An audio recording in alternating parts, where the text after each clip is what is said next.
Intermittent fever with swollen limbs. What could be the diagnosis? I've got a 2-year-old previously well child presented with 2 months history of intermittent fever and a recurrent self-remitting limb swelling.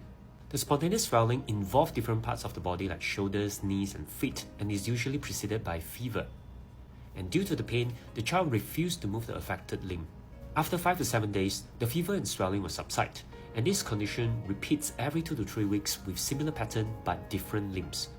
Upon examination, he had a pain over the right shoulder and it was a bit swollen, but the movement wasn't restricted, and our MSK examination did not reveal any other gross abnormalities. However, we did notice that he is pale, with swollen parotid gland, multiple cervical lymph node enlargement and hepatosplenomegaly. X-ray and ultrasound of the shoulder were normal, but the initial blood test is consistent with a bicytopenia, leukocytosis with a raised inflammatory marker. The full blood picture did not show any cancer cells, but it was suggestive of infective and inflammatory process. He was treated as septic arthritis, but the other differentials were hematological malignancies or autoimmune arthritis. He was treated with antibiotic and received blood transfusion.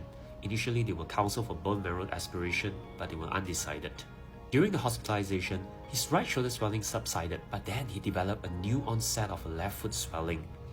Besides, the hemoglobin and platelet dropped again. They were recounseled and referred to a hemato-oncologist, and patient was subsequently diagnosed as leukemia and received chemotherapy. So what's the learning point?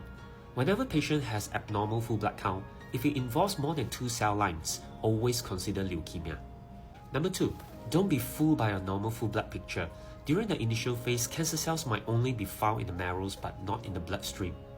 Number 3, parents need to understand bone marrow aspiration. Even though it sounds very scary, but it is diagnostic, and without a proper diagnosis, a proper treatment cannot be given.